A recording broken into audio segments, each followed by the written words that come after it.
Few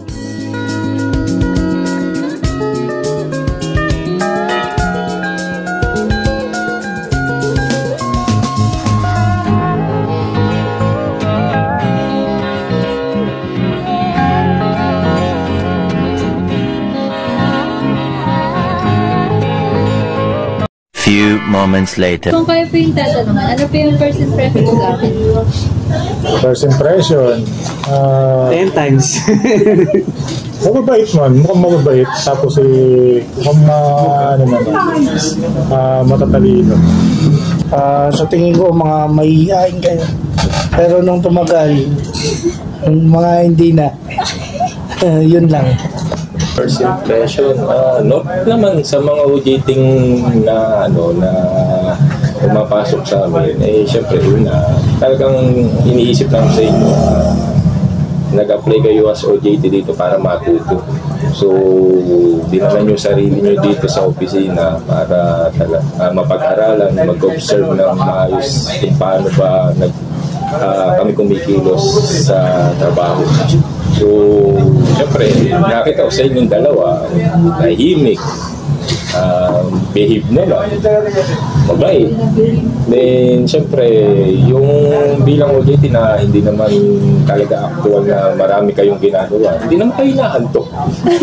So, kumbaga yung mind nyo, nakafocus kayo na parang matuto during internship dito sa office. Yun. Kung kayo po yung tatanungin, ano po yung pinaka-gusto nyo na naging behavior po namin? Talog lahat eh. Siyempre yung sumusunod agad kung may inuutos. Yan, ginagawa agad. Sa yung gusto, okay naman sa akin yung mga nabanggit ko na yung first impression. Kasi first impression, yun yung tingin ko. Pero during your internship naman, pinakita nyo na gano'n yung naman. Kasi kapag may sinabi ako, inuutos, in-advise, na naman, nag-gets nyo naman. So, okay yun. Then, yung sa ayaw, meron ba? Wala naman eh. Ang magka-okay naman kayo.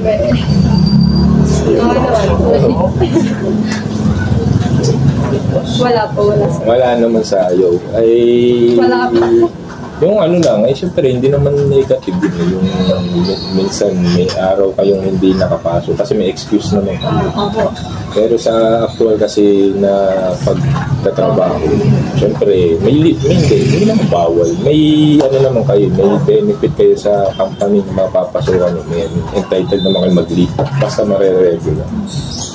Pag na-regular na kayo sa isang kampanya, mayroon kayong leave. May benefit kayo na entitled kayo mag-leave. So, kung ang advice ng boss nyo ay pwede kayo mag-leave basta i-advance nyo yung pagpapaalam. Hindi yung biglaan. Medyo kasi yung sa dating pag yung hindi ka na umattend ng office tapos doon ka pala mag-message. Dapat laging may i-advise before kayo mag-take ng leave. Kasi may mga tao lang, yung pwedeng ganun, kung nagkasakit kayo, kaya nga sick leave. Siyempre, hindi naman kayo may sakit, papasok. Sisick leave ako, hindi maganda, pakiramdam. Yung mga normal leave lang na kailangan nyo ng time sa sarili, kailangan nyo hanapin na sarili.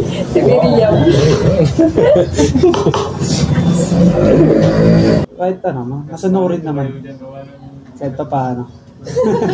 Parang pinilit. Patanong po ba kami sa inyo and sa ano paraan po yun? Kung Siyempre, malaki ang naitulong nyo sa amin.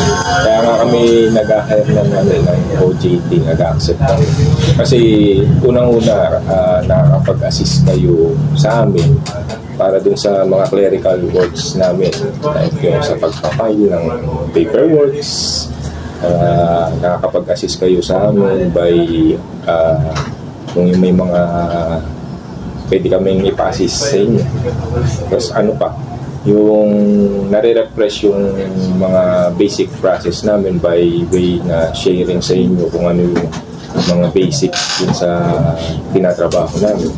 At the same time, syempre kayo, natututunan nyo yung kung ano yung basic din na kailangan o ginagawa dito sa office. Ano po yung mga bagay na kailangan pa po namin i-improve kung sakaling babalik pa po kami dito? May pagbalik pa talaga. Doon sa nakita ko naman sa during internship nyo, syempre yung behavior nyo dahil bago pa kayo sa environment, okay naman talaga kasi tahimik kayo, mababait, masunuri, then hindi naman kayo magulo. So siguro yung pag bumalik kayo dito bilang halimbawa hired employee na ng bangko, syempre unang-una yung professionalism. So ang kailangan yung pagbutihan unang-una is yung aside sa yung pagiging punctual sa work.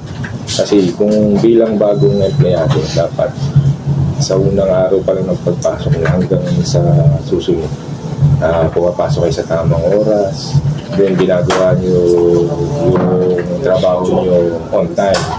Kumbaga sa isang company kasi hindi naman laging di porke may overtime, gagawin nyo mag-overtime.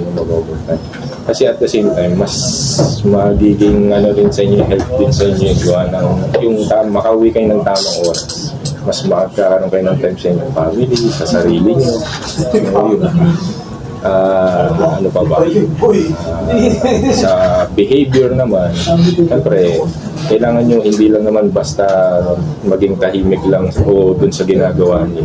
Kailangan nyo makihalubilo sa work environment, dun sa mga magiging kasama nyo sa trabaho. Kailangan nyo makihalubilo, kilalanin sila para habang ginagawa nyo yung task o assignment nyo sa work, at the same time, nag-build na kayo ng magandang relation sa office dun sa mga kasama nyo. So hindi yan ang magiging effect nun. Maiwasan nyo yung halimbawa, parang kung bago to, yung imbis na matulungan kayo sa trabaho, baka maging dating sa inyo parang napagkakaisa. Ayun na yun lang naman yung magiging adjustment. So kung kayo friendly, walang problema. Huwag lang yung minsan over, kasi meron mga kakapay nyo yung mga kasama nyo, baka mamaya ayaw na maingay, ayaw na madalda. Okay, yung isa gusto puro marites. Siyempre, mag-a-adjust kayo sa sarili nyo. Kayo lang, yung the rest naman, makikita nyo na kapag talagang matagal na kayo doon sa work environment.